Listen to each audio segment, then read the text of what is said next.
Say it. Say the thing. I don't have the thing to say, but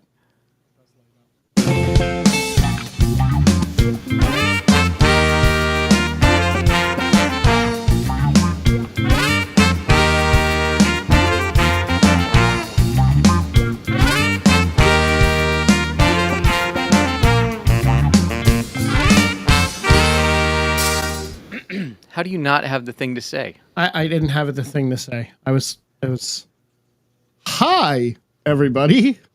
For the audio only people, Frank has an acquisition from this weekend of the Sword of Omens I should have had the music ready. that you could have been rocking the Thundercats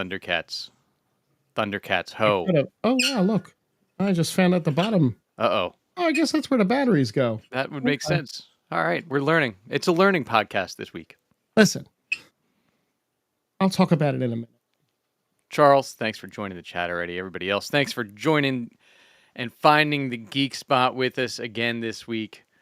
Frank and Jack here bringing all the latest news, talking about new shows, old shows, every show in between. If you're listening audio only, make sure you tell a friend, drop us that 5-star rating on iTunes and all those places, and hit the like and subscribe if you're on YouTube. Thanks. So much. Frank, what have you been up to, man? You had some exciting stuff go on this weekend. You got Sword of Omens. I did have some exciting stuff go on this week. This whole week's been roller coaster, but that's a different story. We had the Philadelphia Fan Expo here in Philadelphia, so it's kind of like a little local, well, not local, but like a smaller version of Comic-Con, much smaller in our convention center. Well, yeah, it was Wizard World. Fan Expo put out the Wizard World conventions. Right. So now it's the Fan Expo. There's cosplaying. It really is. There's lots of artists and vendors, and we were gracious enough to be given a media credential to get in. I applied. I didn't say anything to Jack about applying because I figured, it's just going to be another ignored email. But much to our shock and gratitude, it was not. So I had some personal stuff come up this week that did not allow me to take full advantage of the weekend and the different little things that go with the media credential. I did get to go Saturday, and wow, man, I think it's been 2 years since I've been down there. Yeah, and I think last time we went was like a Sunday. Yeah, they knocked it out of the park. I mean, it was so well done. It was so crowded in a good way. Their cosplayers were off the charts. The guests were great. I got a couple of, I took a couple of snaps far away. I just took Tyler Hoechlin and Michael Cuditz. But like William Shatner was there, looked great. Anthony Daniels, they had like separations between them, but John Cena was there, and his had a full like enclosure, as did Mel Gibson's. Mel Gibson's was packed. And then there's poor Danny Glover sitting right next to Mel Gibson, like, hi, nobody's covering me. Hi. I've seen a few of the Lethal Weapon shots of him. I've seen John Boyega was there. Yeah, they had John Boyega was there. Cool, the line for John Cena was absolutely insane. Like seriously, it was a lot of posts about it. It was where it was where you were lined up, and then it went way back into the vendor rows. Like it went all the way down. I mean, and I've seen some pictures. And a friend of ours, Tony, was there dressed up as his super fan Philly gear, looks like Apollo Creed. Got a picture with Dolph Lundgren. Nice. Yeah, last time you and I were there was 2 or 3 years ago, and we saw your buddy Tony there. Yes, he went and he got a picture with Carl Weathers that day. Yes. Today he got, or not today, but Saturday he got Dolph Lundgren. He said he enjoyed his costume very much. But yeah, I mean, hats off to the people that put this together, because they had some great A-list celebrities. They had some great voice actors. They had, I wish I had a little bit more extra money. I did spend the $200 on the Sword of Omens. just in case you're late joining us, this is real. Like that's real. That's real. It's not sharp at all. It feels like it weighs about 15 or 20 pounds. It's incredibly heavy. And if you push the little button, You it can lights call up. the rest of the Thundercats. Yes, you can call the rest of the Thundercats. As far as running to your house right now. If there was a God. But yeah, I was so happy to be able to participate. I did not get to go to the pre, like they did a thing on Thursday night for media. Next year, hopefully we both can apply. We both get to go, and maybe we could get, like, there was an opportunity to sit down with Claudia Wells, and again, I had some personal stuff.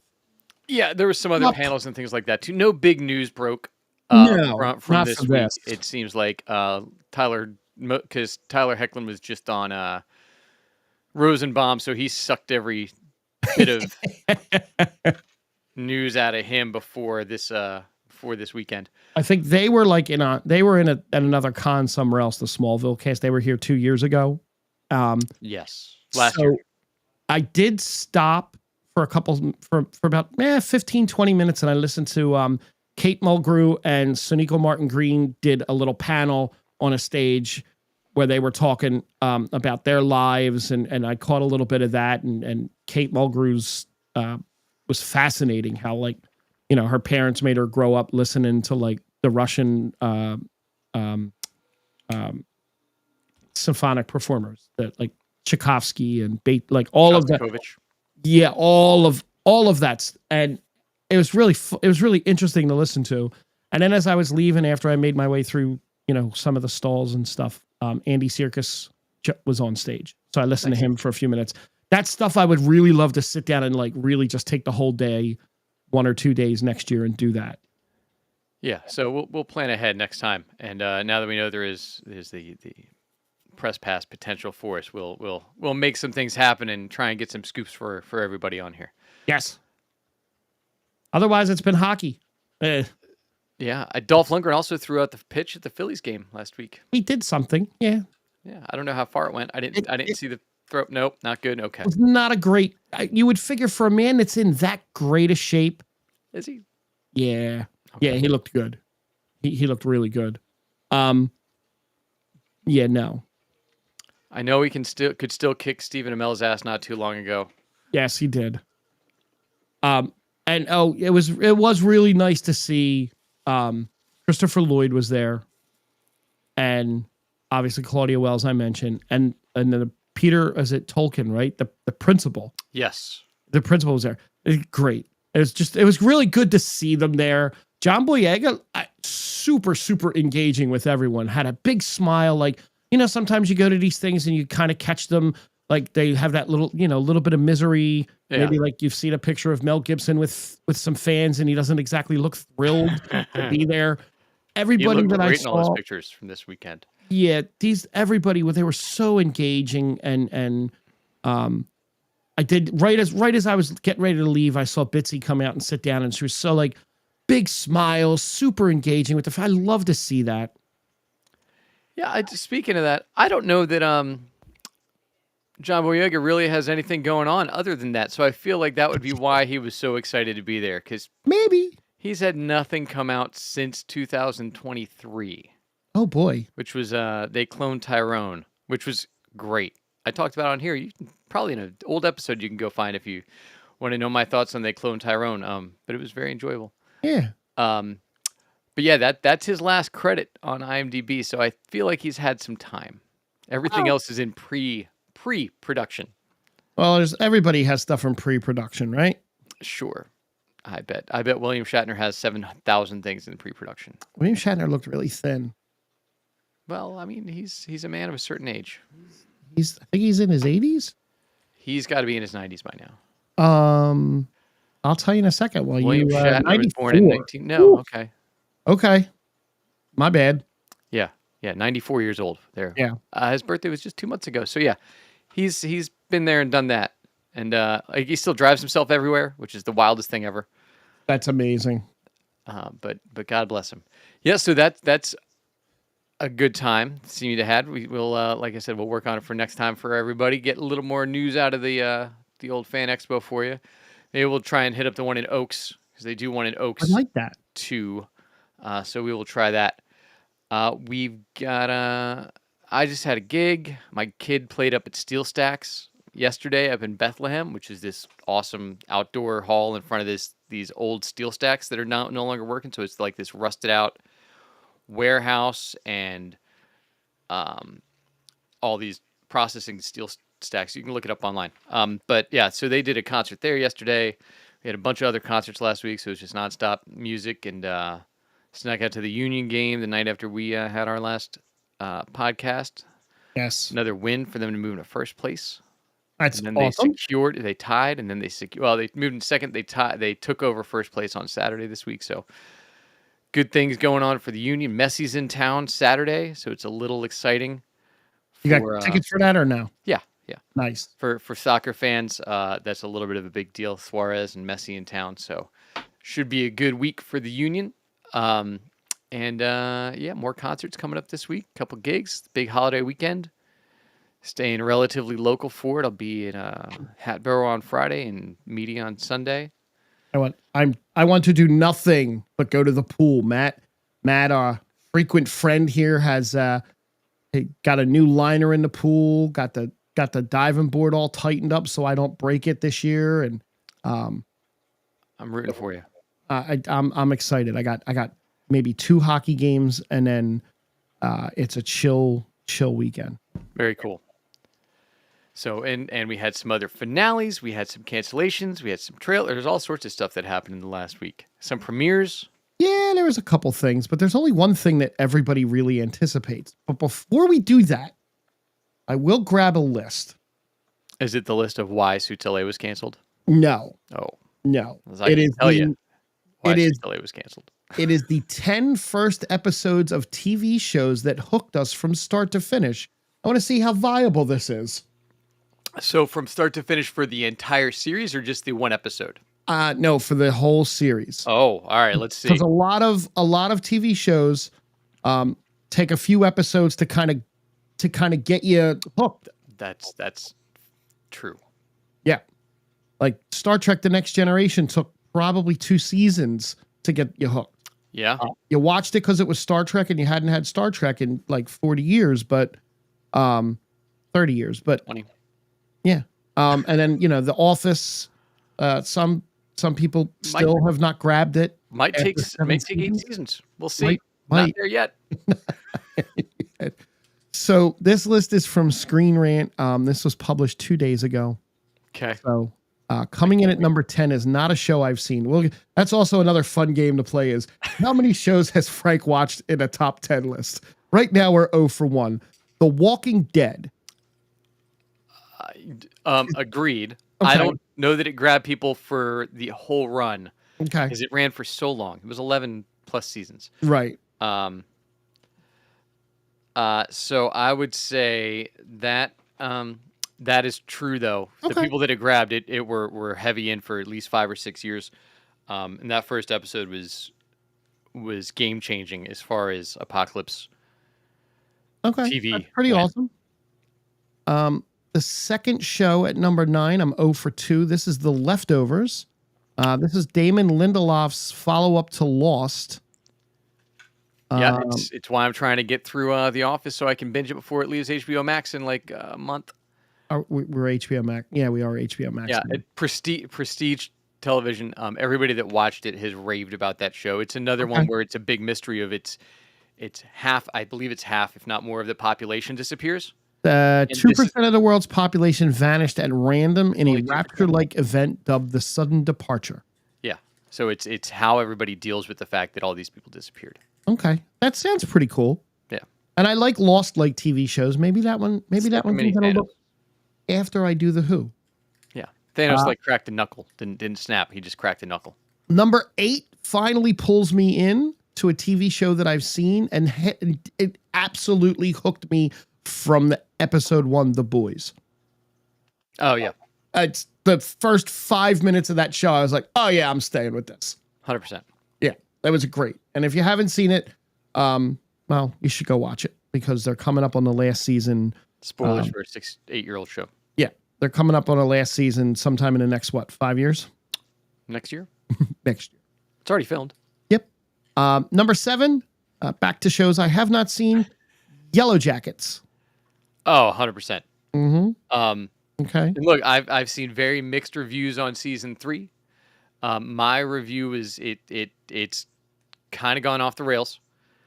I don't know if they can get it back with as far off the rails as they've gone from all this stuff they set up, but that is very much in the same vein as these other shows where like huge mystery setup point, big action.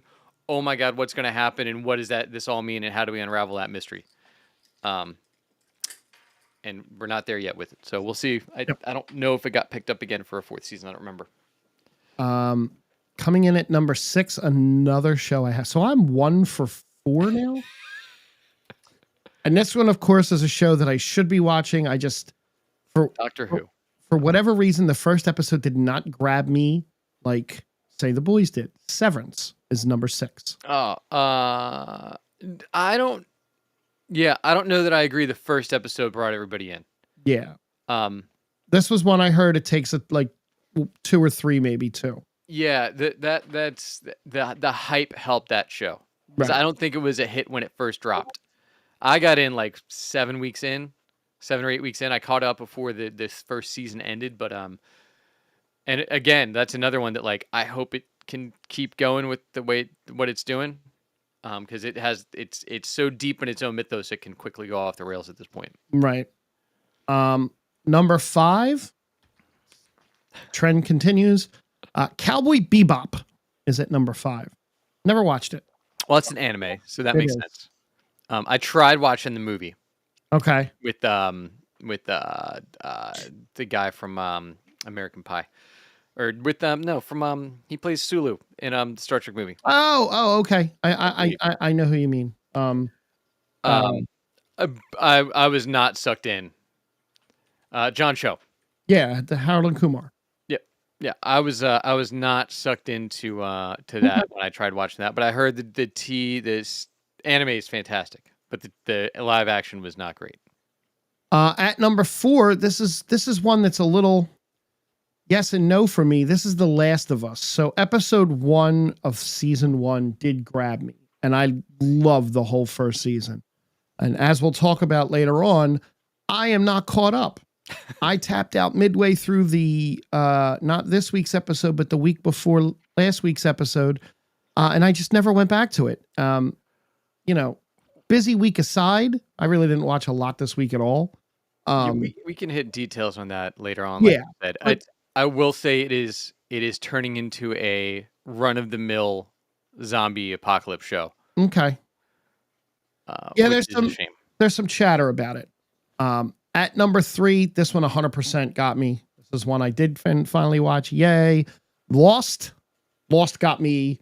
I mean, Christ, it was the most expensive pilot ever shot for TV, and still might be. No, it's definitely not still. Oh, no. You're right. It's not. Brandy says the anime for Cowboy Bebop is great. So that's a ringing endorsement. I've seen clips. It just never grabbed me. But yeah, Lost grabbed me from the opening sequence. Lost grabbed me, and I was like, "Yep, I'm in." I've even rewatched it 2 or 3 times. Probably never seen it. Oh, it's so good. Number 2. I joined season 2 of Lost. By the way, I've literally never seen the first season of Lost. First season is pretty good. That was a show that definitely went off the rails. And should have been shorter, and the ABC should have let them like tell their story, and they made them do more. And it just kind of went all over the place. Number 2 is Twin Peaks. I did never watch Twin Peaks. I did not. A little before I was heavy into the stuff, and I did not go back and rewatch it because it already been spoiled for me. So it was tough as a mystery. But I know when it came out, it was fantastic, and everybody was in. Yeah, I remember everybody being in. The For number who killed, one, whoever it was, Laura. Yeah. Laura Palmer. The number 1 show that gets you hooked from start to finish. I agree and disagree at the same time. Number 1 show is Breaking Bad. Now, I started Breaking Bad, got a handful of episodes in, and stopped for a year. It just didn't grab me. I went back. I just wasn't in the right headspace for it. I don't know. It was years and years ago. I went back and caught myself up, and I couldn't stop the second time I went to watch it. I will say Sunday night shows are getting tougher and tougher for me to get invested in the older that I get. Because by Sunday night, I just want to go to sleep. Yeah.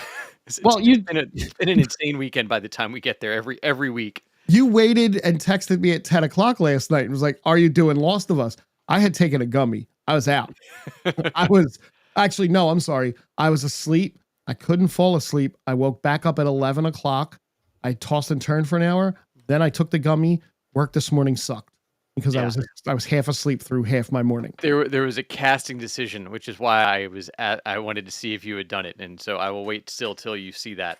I I Yeah, will I mention guess. it because it doesn't matter. It's not a spoiler. No, Um, but the best part of this whole podcast right now lately is when we get to talk about what you watched, because you have a different take on an American classic TV show that most other people don't have this take. I don't know that I would call Suitele an American classic. Billions and billions of hours have been watched of this show. Oh, you mean that one? Yeah, That's the one. yeah. So I had since last week I had not found time to go and watch The Office, and then today I forced myself to go back and burn through a couple episodes. So, not a ton of deep diving on this one because all of these episodes are awful. So we had The Ultimatum, which was Dwight and the Knights of the Night, cold open. Very funny open. Yeah, they were fine. Um, Then Michael makes all these videos to set himself up for what he's going to get a response from Holly when he goes to find out if AJ has decided to dump her or not, or get engaged, or whatever's happening there. Pam tries to make a resolution board for New Year's. Yeah, because I guess the trial for the Stranglers lasting forever. Even though it seemed like a pretty open and shut case, but cool. Well, there's other stuff about that, but that's for another time. We'll see what happens when we get there. And then Andy and Dwight resolve that they want to get loose women, so they go to a bookstore, and then a roller rink. And this was just like they were like, we need to include these guys because they're big stars now in this episode. How do we do it? Well, for no reason. Didn't Dwight go somewhere else? Yeah, then Dwight goes to Temptations, which was a gentleman's club that he went and visited. But like that's all. They just say, yeah, I went there, and it's like, okay, right. But he went during the day shift, which with roller skates on. Daryl was like, no, and I think that should be gospel. No, you don't go on a Monday afternoon. Right.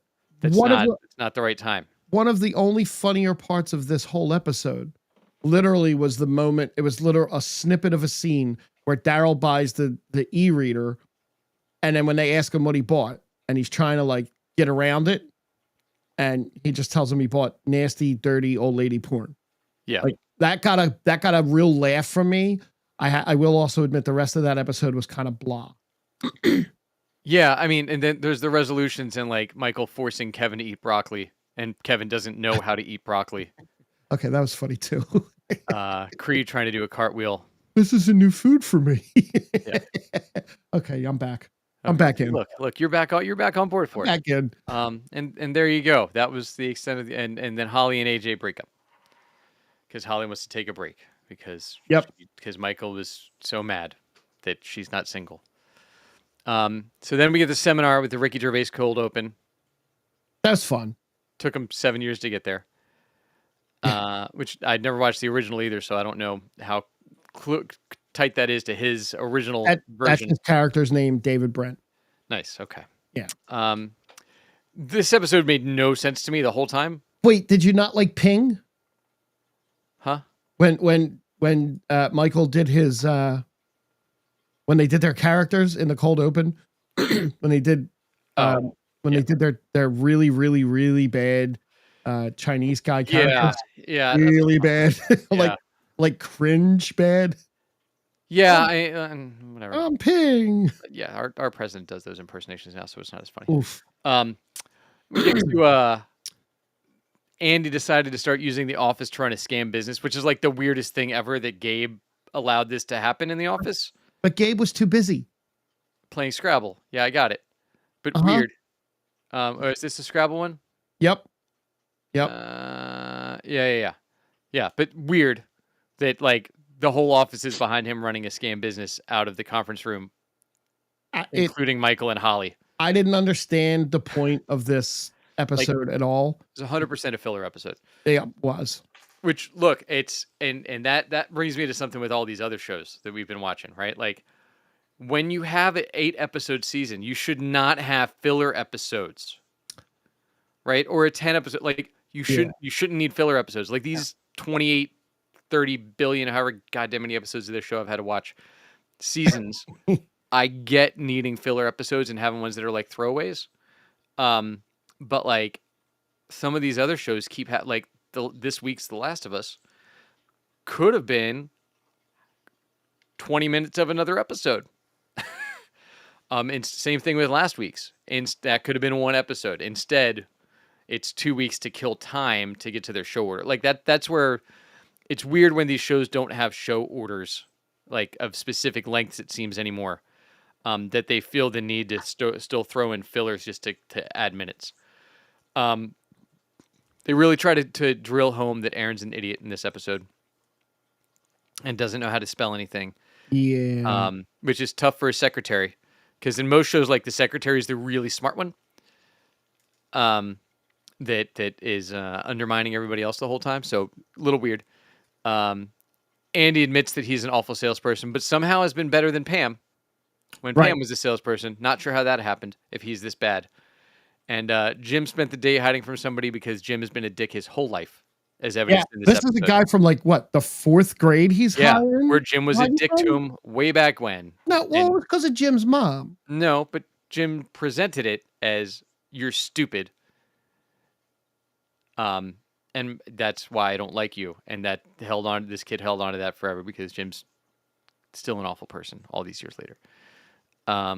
Yeah, that was the extent of that episode. Like it was awful. Yeah, it was. Then we got The Search. Little better.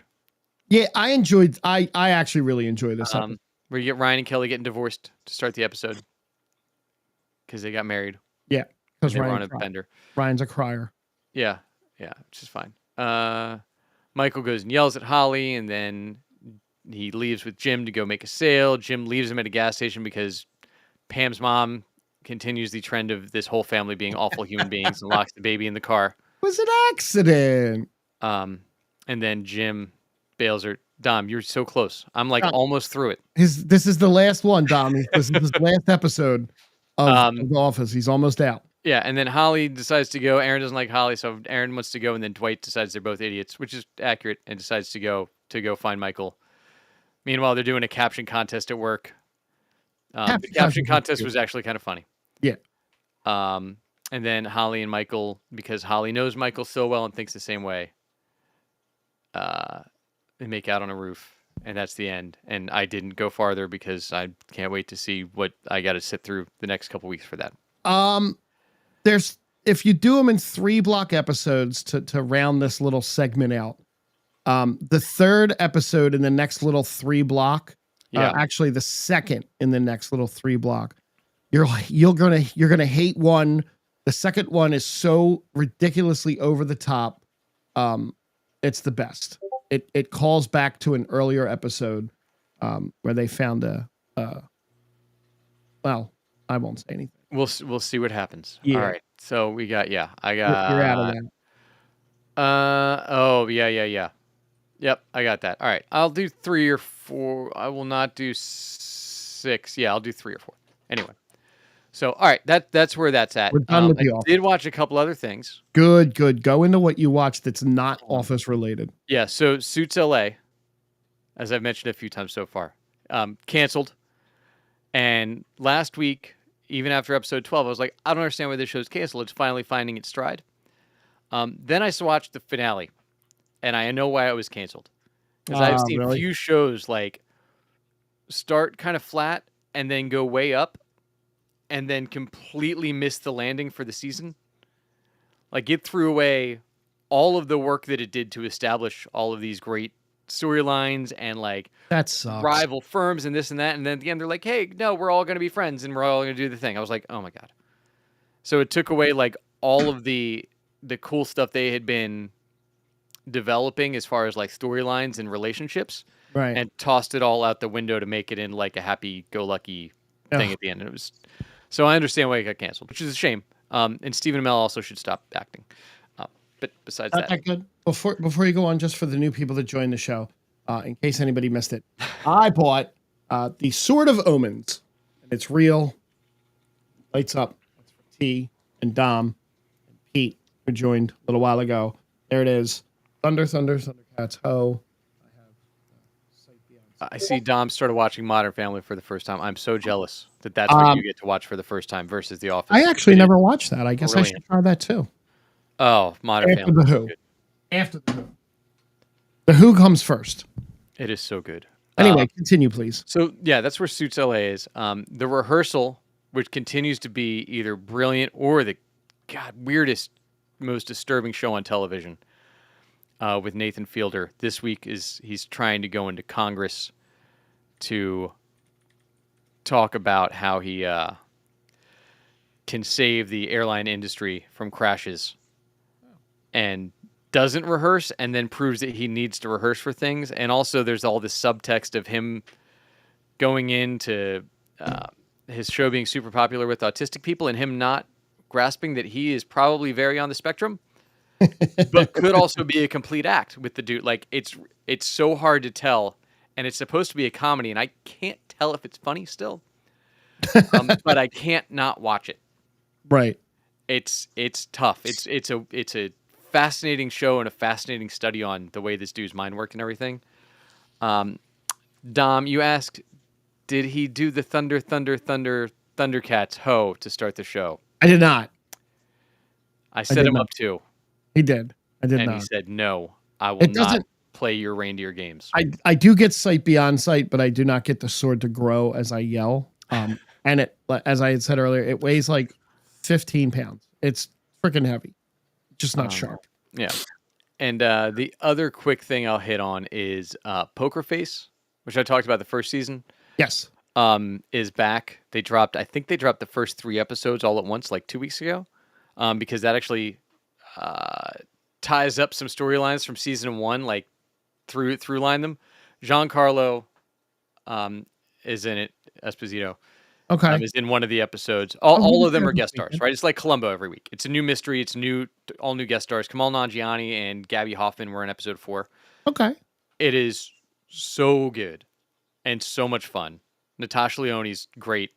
And again, like the guest stars that they get, like the powerhouses that they get on this show every week, that just come in and are having a blast.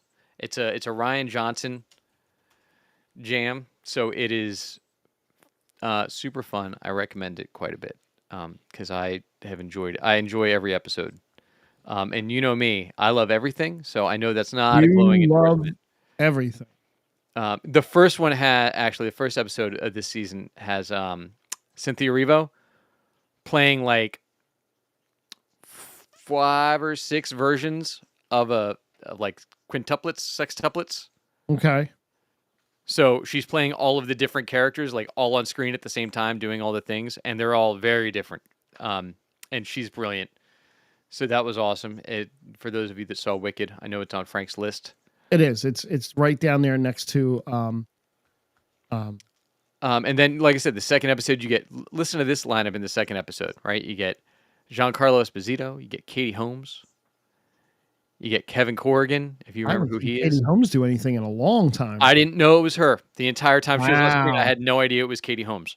Okay. And then I saw it and I was like, oh, all right. Rhea Perlman Oh, okay. comes back from last season. The next episode, you get Richard Kind, you get John Mulaney, you get Simon Helberg from your rewatch you're doing. Oh, yeah. But like I said, just super fun cast every week, and it's always different. The only through line is Natasha Lyonne, who's great in this role. But I highly recommend going to watching Poker Face for anybody that has not. That's not bad. I keep seeing stuff for it. Maybe one day. Yeah, they're easy watches too. It's 100% like all those old this is pretty much feels like all those old USA shows like Burn Notice and Psych and Royal Pains and Monk. It's all of those where it's like Yeah. kind of a through line, but mainly just every week is something fun and cool, like Columbo and Perry Mason all used to be back in the day. Nice. Hey guys, I'm not ready to start going into the sword realm with buying swords. This was just a spur of the moment thing. I'm still on Legos, but and then it's Legos and lightsabers. When I move to swords, that yes, the claw shield is definitely on the list, as is the master sword and the shield there. In the box office world, Ooh. the Thunderbolts is rocketing up the box office chart of the MCU's lowest grossing movies. Oh, well, that's So exciting. after 3 weeks, the Thunderbolts, or the New Avengers, has $325 million, passing the Incredible Hulk's 265 and the Marvels 199. It is right on the heels of Captain America's 370, Black Widow's 379, and it's actually in shooting distance of the Eternals 401. Wow. Yes, the Avengers with a Z. Look, it's success looks very different now than it did 5 years ago, doesn't it? It does. It's really crazy. The top 5 movies this week. Number 1 was the new Final Destination Bloodlines, which I've heard a lot of good stuff about. Pulled in 51 million. Thunderbolts was 2 with 16 million. Sinners was 3 with 15 million, and Minecraft with 5, and The Accountant 2 with 4. That's 3 Warner Brothers movies in the top 5. Well, none of them are superhero movies. Thunderbolts is the closest you're going to get to a superhero movie. That's not Warner Brothers. No, the Warner Brothers is going to have its day in the sand or day in the sun. Hopefully. Well, we did. We'll get there in a minute. In a minute. Here's a movie that no one asked for. Per deadline, Millennium Media is bringing a prequel titled John Rambo to the Cannes market. The movie, which is scheduled to begin shooting in Thailand this October, will follow the character's exploits during the Vietnam War. The project has a team attached that includes director Jalmari Helander. Did not direct anything I'm aware of. Sisu, Rare Exports, A Christmas Tale. And a screenwriting team, Rory Haynes and Sohrab Nashiri. I'm not even going to attempt to say it. I really don't want to butcher someone's name. They did Black Adam and the Moratorium. Oh. Moratorium? No. Mauritannian. Sure. Yeah. Sounds great. So Stallone is currently not attached to the movie in any capacity. I bet he will sue the hell out of them till they don't make it, because I think he's actually done that a few times. Yeah, I think he owns like all of the reasons or all of the stuff. I was a huge fan of Rambo. Growing up, I loved all of them. The first 3 I really liked. Then it kind of went off the rails, which is really funny to say about a Rambo movie. And his team mentions, yeah, it sounds so exciting. He can't wait to watch that on a streaming service for free. Yeah, dude. I have no desire. I have no interest, no desire. I don't need a prequel for John Rambo. I saw everything I need to know about John Rambo in Rambo First Blood Part 2 and Part 3. Yeah, and I don't know if, unless you make it wildly inaccurate to the time, that you can make that movie now. I don't know. Without being incredibly problematic. Or what actor wants to be attached to that at this point? Yeah. Because it would be rough to make a Vietnam movie that's moderately accurate right now. Especially with a guy like John Rambo. Yeah, it's not an easy movie to make in this day and age at all. No. As Dom had pointed out, The days of the billion-dollar non-Avengers or Spider-Man movie might be done. It's possible Fantastic Four or Superman. Dom's saying this, and I have said it before. They have potential only because everybody's thirsting. I think even the people that don't want to like the Superman movie, I think are going to go to see the movie. People are probably going to go just to try and hopefully see it fail. We got the first actual trailer for the Superman movie last week. That was still a teaser. Huh? That was teaser number 2. No, we still haven't gotten a full trailer. That was trailer 1.0, buddy. Was it? I thought it was teaser trailer number 2. No, that was trailer 1.0. Oh, the interview one. Yes. Okay. Listen, I would sit and watch an hour movie of just that interview the way that scene was going. It looked fantastic because I liked that she went at him.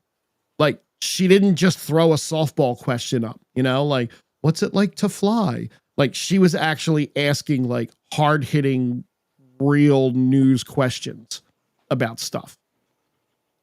I think the movie's going to be fantastic. Yeah, I hope it doesn't turn people off with how many characters it's getting in, and that you spend more than a beat with all of them. Yeah. But not too long. Like, he's setting himself up to have to do a super fine balancing act. In how much you introduce, like how far do you go into, like, why is this Green Lantern a dick? Why is Hawkgirl this, right? Like, who is Mr. Terrific and why do I care? Like, and Mr. Terrific you can explain away in like 2 sentences, which is easy, but like Metamorpho requires a little bit more background to really understand the Metamorpho story. Or do you not dive into it, but then why'd you bring him into the movie? And you're introducing at least 2 characters that people aren't going to be familiar with. One brand new, the hero of Barovia or whatever the guy's name is. That's like a new character. Who? Yeah, exactly. Apparently I didn't see the trailer. I thought I did. Apparently you did not. It's the hero of, it's not Barovia. I'm going to get this wrong because Barovia is a Dungeons and Dragons thing. That's where like Ravenloft is.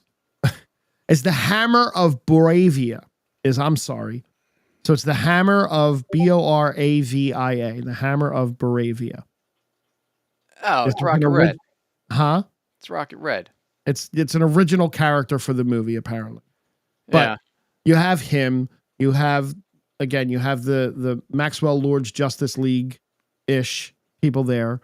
The interview, the interview sold me in that trailer. Like, I was going to see it regardless. I'll go see that movie. I think I want to see it normal, and then I want to go see it at that movie theater up in King of Prussia where the seat moves and they spray stuff in your face. The 40X. Yeah, I want to go. If it's in that, I would love to go see it in 40X. I'm sure it will be, because the 40X screens are, I think, probably going to get taken by Mission Impossible for a hot minute. Oh, I know IMAX is getting taken by them for a little while. Probably, yeah. And then it's going to be a fight between this and Fantastic Four for all of those special viewings. Yeah. James Gunn gave a DCU timeline. He kind of laid it out that right now, as the movies and shows come out, they're added to the timeline. Right now, there'll be flashbacks, but you have Creature Commandos, Superman, Peacemaker is getting rolled into the new DCU. The Lantern Show and Supergirl. Supergirl, who Millie Alcock was seen, her name was seen in the end credits already. In the credits of, she's going to pop up in this Superman movie. We knew she was cast in this one. I will say, so speaking of Peacemaker, I think that trailer dropped after the last time. It did. Spoke. Yeah, it always happens to us. Every time we end a show, stuff happens. So expect news after we're done tonight. Where you get Maxwell Lord. We get our first shot of Maxwell Lord. Yep. With Sean Gunn. Mm-hmm. And like the tone of him, Hawkgirl, and Guy in the trailer fitting the Peacemaker world. Yep. But like, I think it's going to be tough to reconcile that comedy to the world of Superman that we're trying to do. Maybe because that looks like a little more serious of a world. Yep. And you can do it in Avengers, right? But it took you 10 movies to get to do that in Avengers. Right. So I'm intrigued to see if anyone can pull it off. It is James Gunn. But I'm intrigued to see how that goes in. The new season of Peacemaker looks fun. Yeah, it does. I just want to know what soundtrack he's going with this time. That's all I care about. Yeah, he does really seem to nail the soundtrack part of it. While we're still talking about Superman for a quick second, Michael Cudlitz revealed that Superman and Lois was actually supposed to go 7 or 8 seasons, and Bitsy Tulloch has said the same thing. They had plans on delving into Brainiac. Like that's where it was supposed to go. It was supposed to go into Brainiac, and then when they got cut, all that stuff got cut, which sucks. Look, problem with every Superman thing ever is they are like, we're gonna hold on to Brainiac. Right. They all do, and they never get there. Right. Even though Brainiac's probably one of the most interesting characters. Like yep. Harley Quinn introduced it this season on her show, and that was season 5 or 6. Yeah, and they had to go to Metropolis, and because they've introduced Lex before. He's been on the whole run, so they were like, "What other big villains can we pull from that'll do something cool?" And their take on Brainiac was great, but Brainiac was in the Krypton TV show quite a bit. He was also in Smallville, and they did a decent job with him in Smallville.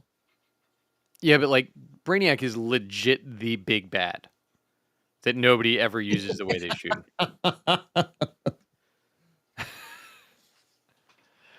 That's fair. He refuses to support anything John Cena does because he wants to ruin wrestling, so he's going to ruin Peacemaker.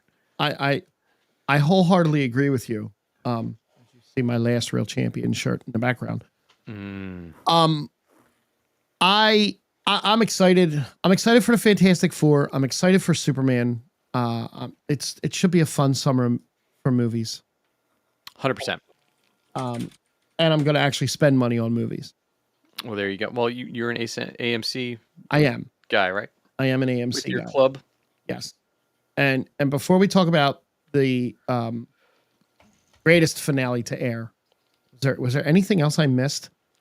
I didn't grab a lot of new stuff. Hopefully you catch up on Doctor Who because we're into the 2-part finale starting in 4 days. Tell you what, I am.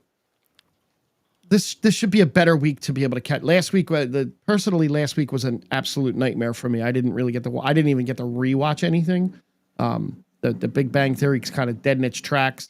I put TV on as background noise and didn't even actually pay attention to anything. Yeah, that's what I try and do at the office, but I can't because I got to tell all you people. So I am diving starting Wednesday. I am diving all in on Doctor Who. All right, because I have hockey tomorrow. Because this, we've found a reveal that is almost 2 full seasons in the making has finally happened now, and so now we're hitting the end game of this season. So, good stuff awaits there. What if this is if Brainiac shows up in the Superman movie? What if it's related somehow to the Richard Pryor Brainiac? Wouldn't that be great? No. What? No. It'll be from the multiverse. It's fine. So the only thing we have left to talk about is what might be some of the greatest television that we've gotten. We do, because I don't think we have anything else in The Last of Us because you're a little behind. Oh, Dead City is back though. If you want to watch a good zombie show. I don't really want to watch any zombie show, to be honest with you. It's doing some cool stuff over there. I'll talk about that next week because I That's fine. Yeah, it's a lot to keep up on. I don't want to watch any zombie show at all. I can be honest and upfront with my feelings. Cordyceps. They're not zombies. Oh. Yep. They're cordyceps. Okay. In Last of Us or something. So we got to the end of Andor. We got our 7, 8, 9, and 10. Mm-hmm. 7, 8, 9, 8, 9, 10. Like the way they released it, I kept forgetting like what 10, 11, 12. Is it 10, 11, 12? It is. You're messing with me? It's 10, 11, 12. Okay. 4 3-episode arcs. I absolutely loved everything about this show. I loved everything about this show.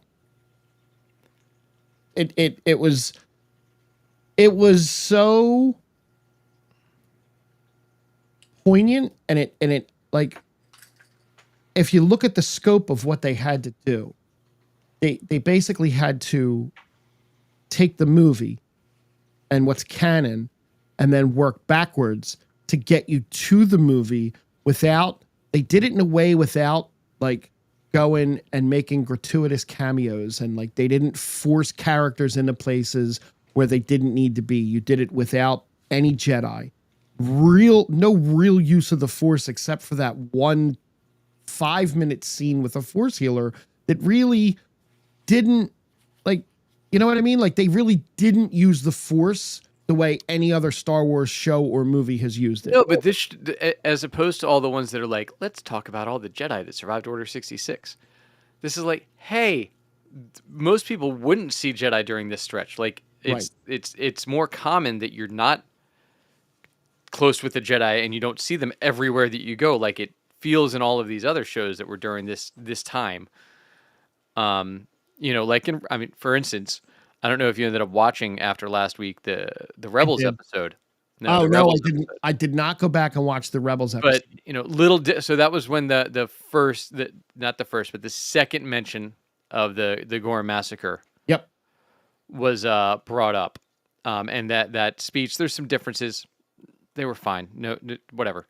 But there you have Jedi involved. You have some of the other creatures that we're going to get that we didn't get any real aliens in this, like handful, but nothing much. No.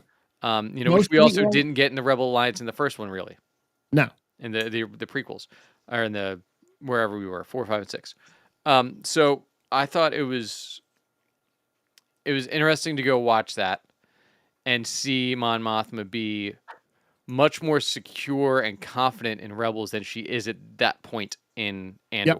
So that was the biggest thing for me that I noticed, was like she's much more put together than she ends up being in Andor. And you're talking, and it's only weeks to that point too. No.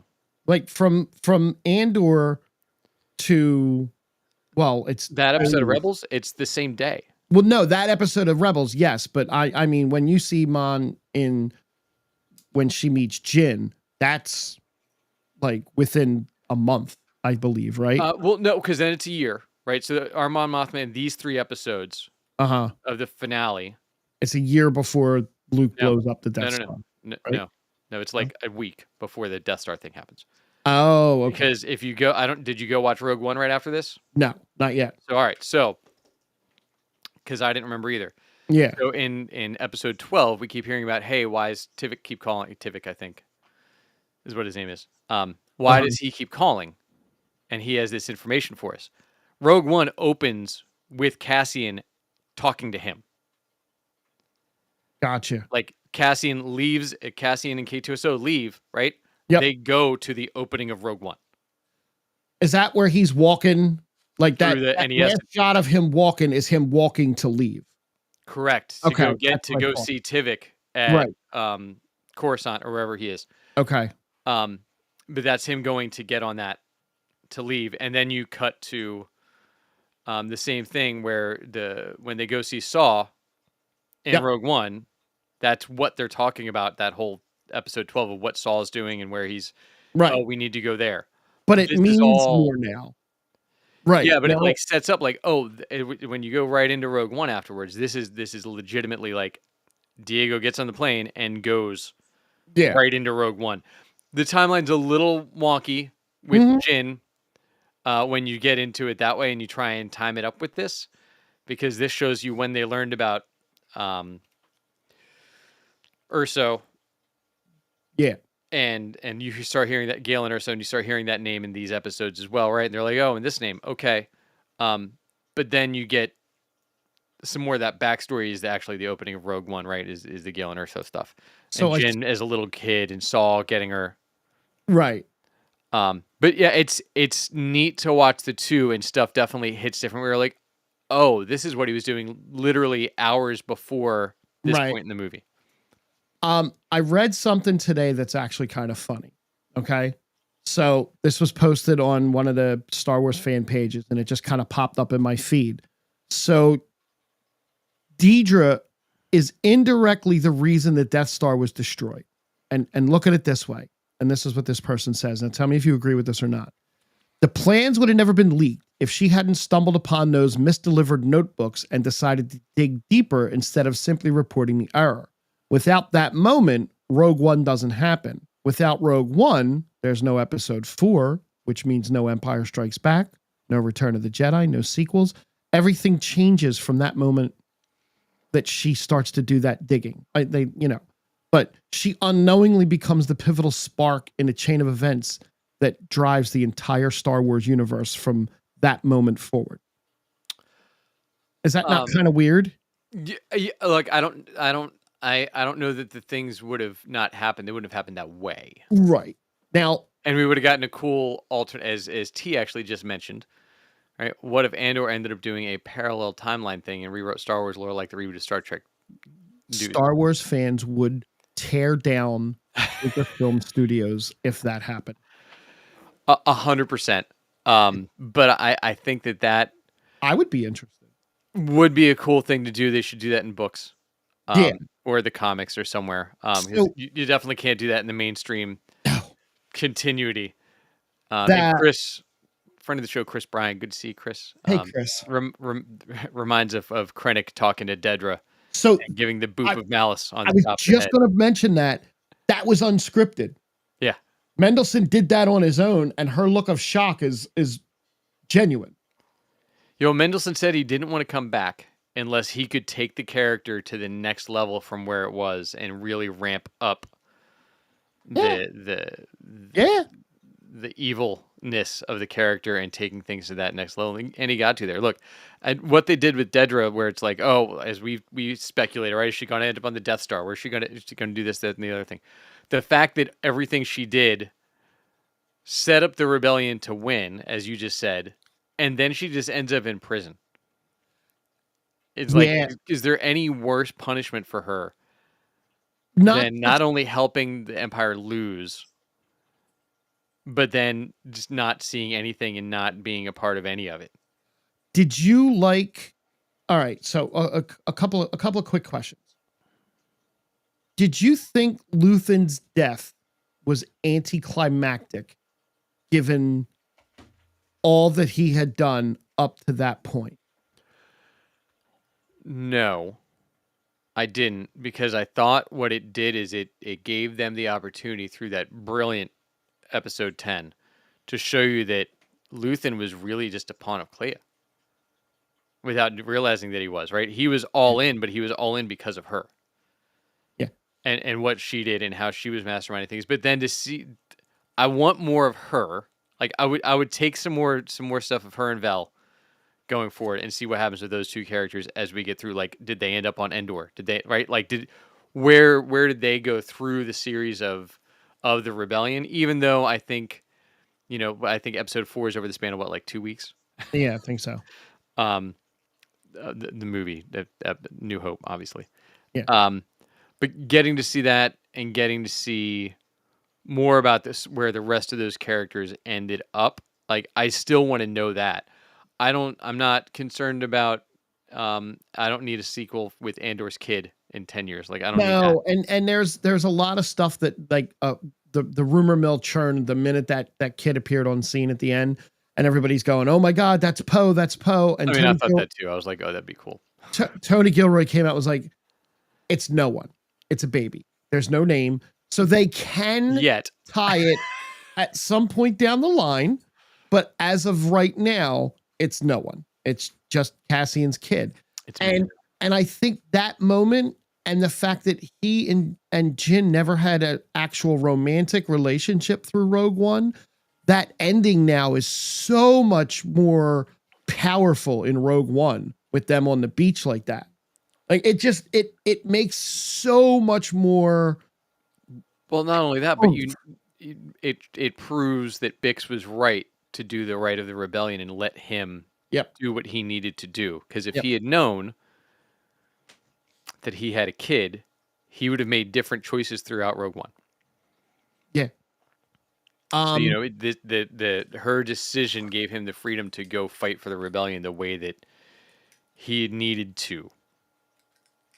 So, the girl that played Clea, Elizabeth Dulau, Yeah.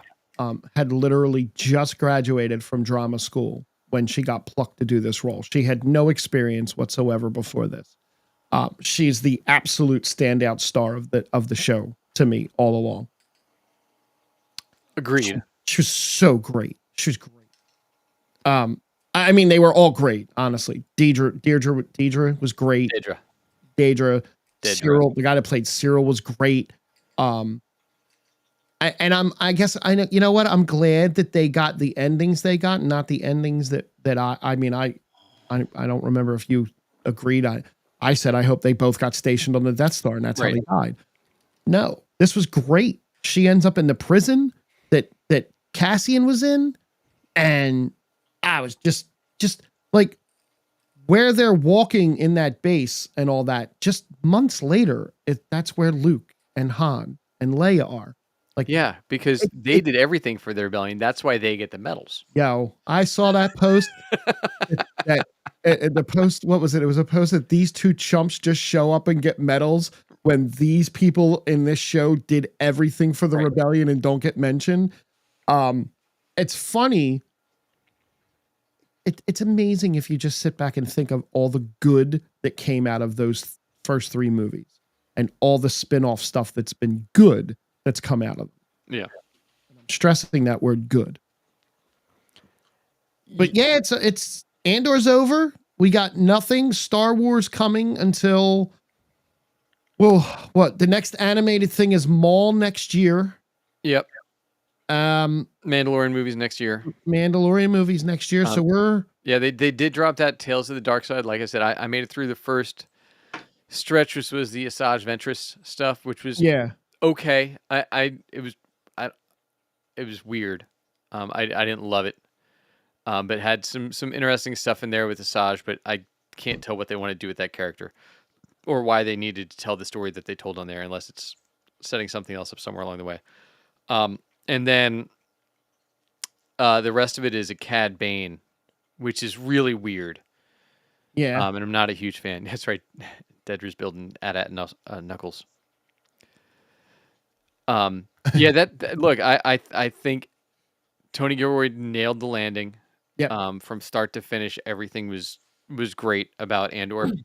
It told a compelling story. I don't know that I loved the format, and I hope others don't follow suit. No. I don't need... Is that movie of the week every week? That's all kind of interconnected is a lot. It is. And I don't know, without rewatching, which it's a lot to rewatch, that I'll have in a month, I'll remember most of what happened. No, and that's why I want to watch Rogue One early this week and then jump into the Doctor Who stuff so I don't forget it. But I'm also, again, I'm trying to get through the Mission Impossible stuff, like to get current. I'll probably go see that and probably Lilo and Stitch, hopefully before our next show. We'll see what happens with the holiday next Monday. Yeah, I definitely won't. I don't know. I'm on Ghost Protocol now, and I'm about halfway done the movie. Like, I can't sit and watch the whole thing in one go. No, there are a lot. Stuff. Yeah. But I'd love to rewatch because they call back so much in that series. They do.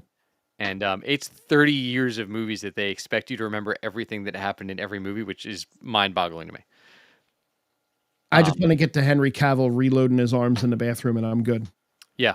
Well, look, even the most recent one, Dead Reckoning, I was like, I don't know if this was in another one. And there's callbacks that they do that, like, oh, it wasn't ever in a movie, but they make you think that it was. Right. And then you're like, oh, when was this guy in this series? And then you're like, oh, he wasn't. They're just making it seem like it was a flashback that you should have seen. Right. And you didn't. Ago. No. But they hold up. And the movies hold up. Oh, they're great. They're great movies. Yeah. It's just a lot. Look, they just don't make movies like that anymore. So it's all the more exciting to see them. Instead, they make stuff like Uncharted when they try and do a new version of this. Womp womp. Oof. But thanks everybody for finding the Geek Spot with us. Yeah, man. We appreciate it. We love you. You can find Frank on the Insta at Gimzak. You can find us on all the socials at Geek Spot News. You can find me at Jack Kid Music. Stop out to a gig if you're in the area. Say hi. Got a couple this week, and then July. I think I'm or June. I'm 11 or 12, 13 gigs, something There you heavy in go. June. So I'll be somewhere nearby. Anybody local to the Philly area. And thanks for finding the Geek Spot. Don't And forget Wednesday nights. You yeah, can find T and myself on the Island of Relevancy talking all about your WWE world. very true. I'm glad you found the Geek Spot again. I can't wait to be on the Island of Relevancy with you, or as Dom says, Revelancy. It's a fantastic show. Go check that out, and we'll see y'all next time.